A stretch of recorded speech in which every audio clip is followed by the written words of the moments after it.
Visita mi canal.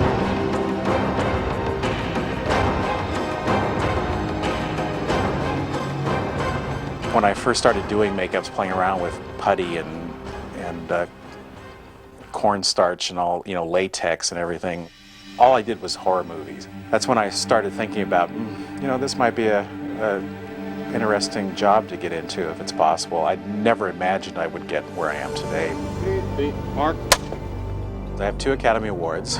I've been very lucky to have won for one Academy Award for Bram Stoker's Dracula, and the other was for Mrs. Doubtfire. My job when I'm brought in on film as a special makeup effects artist is to create and design everything that involves makeup effects. Idiot, you idiot! I think Greg is one of the most talented makeup people around. He's one of the 3 or 4. And I thought that, his concept for this was wonderful.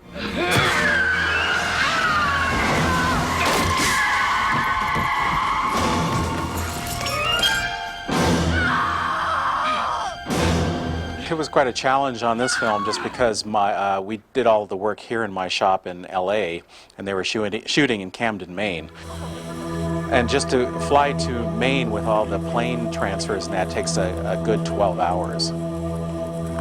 I need to be here working in the shop, helping with the designs and making sure everything's going that direction. Then I need to be there to make sure everybody's doing the makeups right and talking with Tom and making sure what's coming up is going to work. So it was incredibly difficult. They lost 16 pies in transit by air shipping. On Thinner, just trying to ship everything through Federal Express to get it from here to there the next day to shoot with, it was just an enormous undertaking.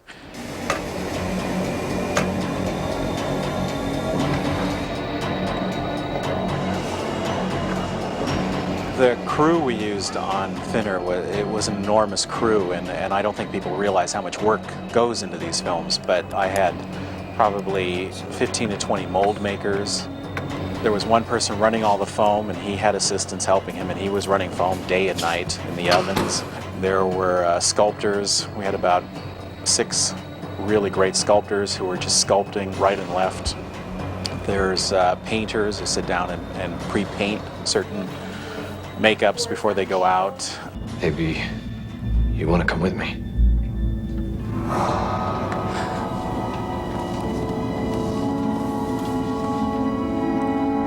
Christ, stop, Lee. One thing I learned a long time ago is not to think about the makeup as a makeup and how it's going to work. Otherwise, I'll go nuts. I've learned if I just sit down with the clay, I start seeing things in the clay and it starts happening. And eventually it turns out what it's going to be. When I first read the script, of course I've always wanted to work on a Stephen King novel, and the script was so great. Do I have to? Oh, yes. Yeah. Well? $2.97. Billy, you were $2.97 last week. Well, it takes some time for these diets to work. To me, if you didn't believe the fat makeup at the beginning of the film, it didn't matter what else we did in the film. That really worried me a lot. When I do a film and start designing it, I like sculpting the makeup or effect on a real actor's face. You take the head cast, you get the copy of their head, and then you just have to work with their features. The process for doing a makeup on Robert, we'd have Robert sit down and say for the fat makeup, which was one huge slip over the neck piece, we'd slip on him and we'd glue it onto him, and then we'd have to, around the mouth was very tricky, we'd have to sit there and sometimes do it 2 or 3 times, glue it down or unglue it and reglue it and get it positioned just right. And once you get that down, go around the edges with some special Pax paint that would help blend the edges more into the skin, which would kind of cover the edges a bit on them, kind of spatulate that in, a thick makeup basically. And then we go over with the base makeup, which was a little darker than his skin color. And we'd go over that and just cover everything with that. Once I did that, I would go in with a makeup, a rubber mask grease makeup that I would lightly blotch on. Then I'd go over his forehead with a little of the rubber mask grease makeup just to blend it all together. Tus tráilers, visita mi canal.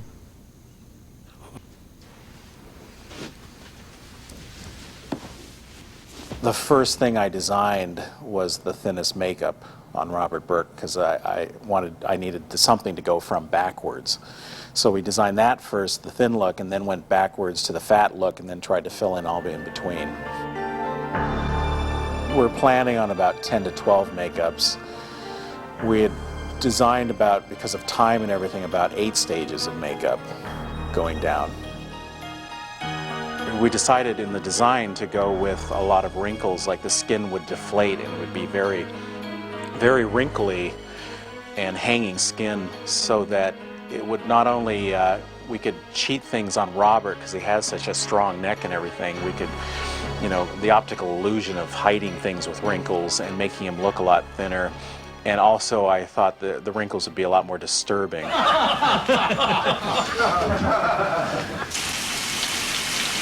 The reason we created a fat suit was for the shower scene.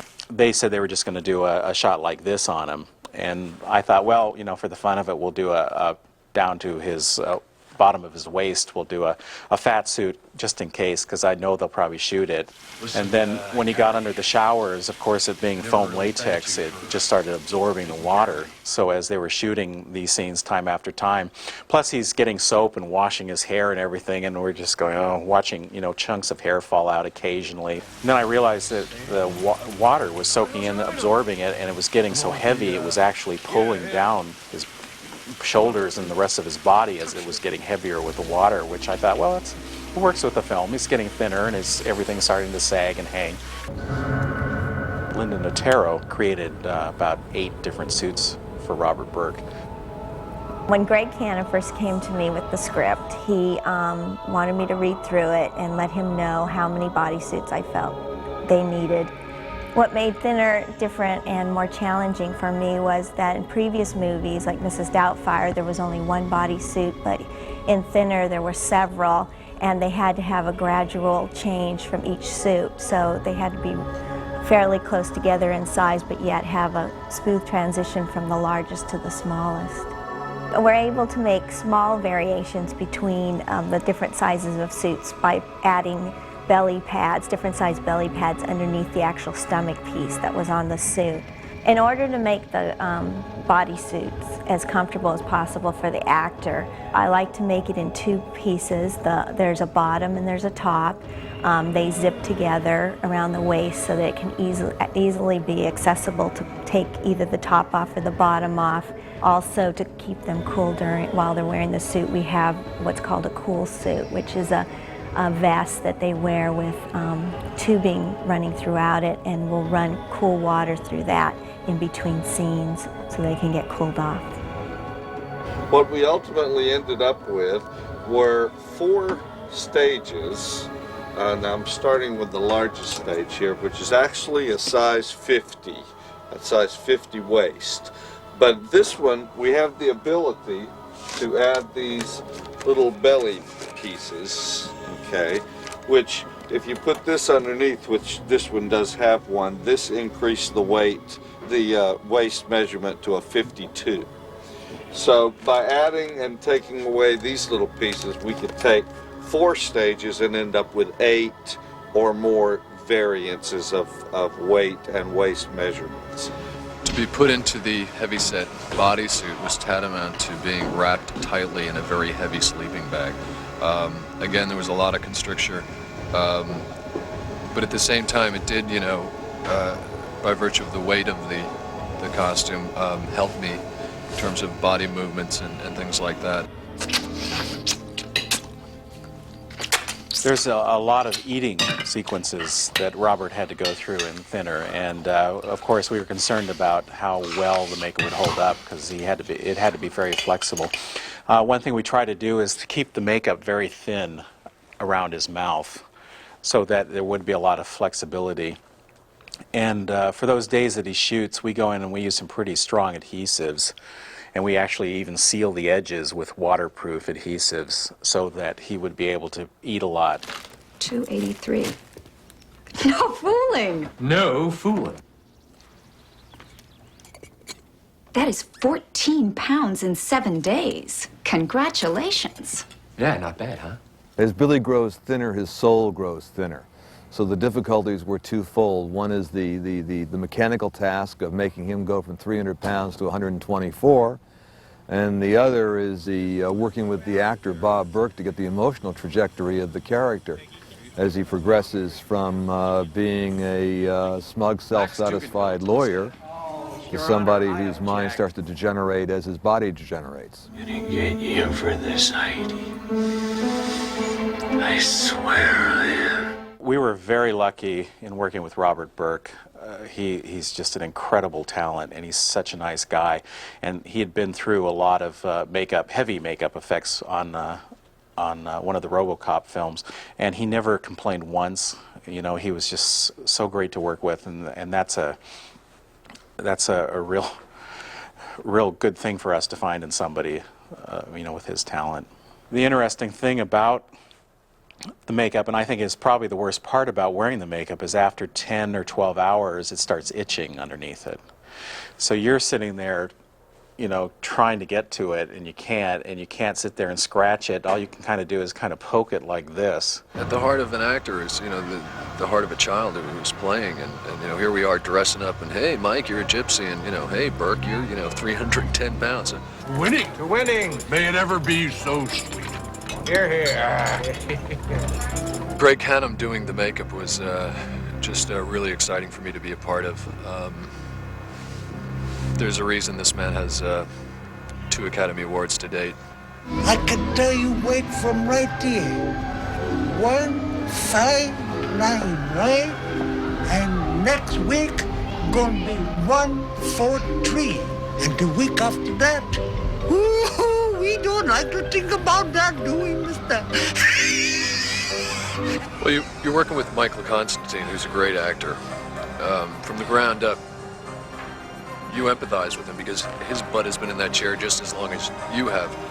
In terms of the actual acting, you know, it helps. Now, you know, he's not Michael Constantine, the outgoing, you know, gregarious guy. He's Tadzik, you know, the man with the whammy. Y tus trailers, visita mi canal. Cine. In the scene where he actually bestows the curse on me, this man's eyes are like dancing like this, and I was just, it's tremendous. I mean, you know, the makeup helps so much in terms of my being taken aback by it. In the script for the Gypsy, the makeup, it talks about him getting a very cancerous nose and everything, and I'd asked them to make sure when you hire the Gypsy, you can get somebody with a small nose so we can really elaborate on doing a really disgusting thing. And they got Michael Constantine, who has a very prominent nose, which was fine because I found a way to work with his nose that worked very well. The truth is, one of the biggest pleasures of this kind of thing is looking forward to the day when it is all over and realizing that now you will have this strange thing on film and be able to look back at it any time and say, geez, didn't I look weird in that? And it's like a really strange memento you get to keep. Get out or I make it worse. I make it so much worse you think I bless you the first time. With Michael, we did a very extensive makeup on him. The Tadzu makeup, basically what we did was we put on we call a wrap piece, which was an old age piece with a lot of wrinkles that fit around his neck and onto the sides of his face. And then did very heavy old age stipple on him to wrinkle his skin up into the prosthetic piece. On Michael, he has very black hair, so trying to cover his eyebrows up was very difficult. I used many shades of hair whiteners and that to get his eyes eyebrows as white as I could to match the wig. we put a very long wig on him, and then just all kinds of really heavy blotchy makeup, and use this really nicotine brown stain on his skin and real heavy age spots. Just, went to town with him. Wonderful. It's disgusting.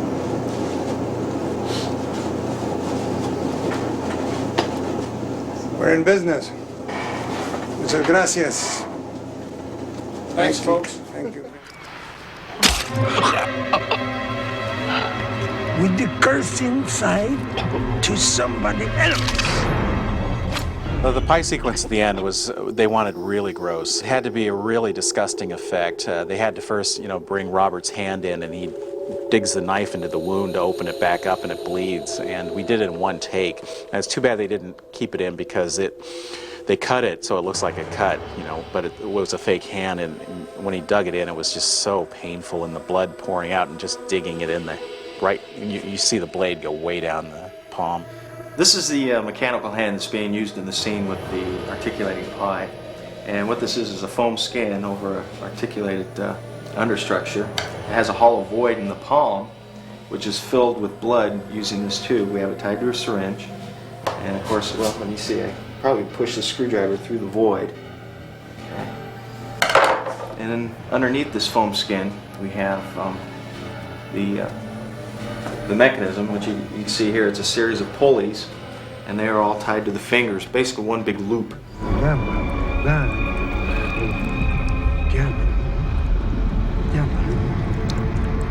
Okay. They didn't know if they wanted to do the pie as an optical effect or a mechanical effect, so we finally did a mechanical effect. Well, this is the mechanical pie for the closing sequence, a big finale where it comes to life. And this is, actually we have two ways to make the thing move. We have bladders on the surface that are going to be tied into a manifold that will actually be playing like a keyboard, and that'll undulate the surface of the pie. We have one on each end that gives it a pulling motion this way, and then we have 3 on each side. So we have 6 total this way, and one, well, total of 8 servos all the way around. So I turn it on here. We can get it to actually, let's see, we can give it a kissing action. Let's see, there we go. Get it to actually open up.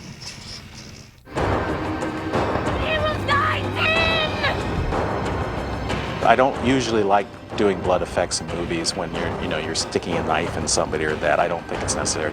When you're doing a good horror film, I can't have enough blood shooting everywhere and going into it. As long as you're having fun with it and people know it's supposed to be fun, then it's okay. Did you try it?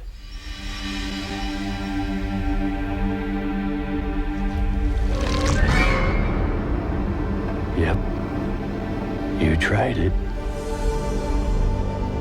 When I grew up, I loved horror films. I loved watching, Outer Limits and The Time Machine with the Morlocks. Those are the films that got me started. When I start a film and start creating the creatures or makeups, I always think of what I would like to see. What would I like to see if somebody else did it on film? What would scare me? What would be interesting to me? So that's why I've tried to do unique designs on films, because I really sit back and try to think what would scare me. I always go with my instincts first, and then I'll always change them if they don't like them. And usually it works out that I'm right, because I think I know what the audience wants to see.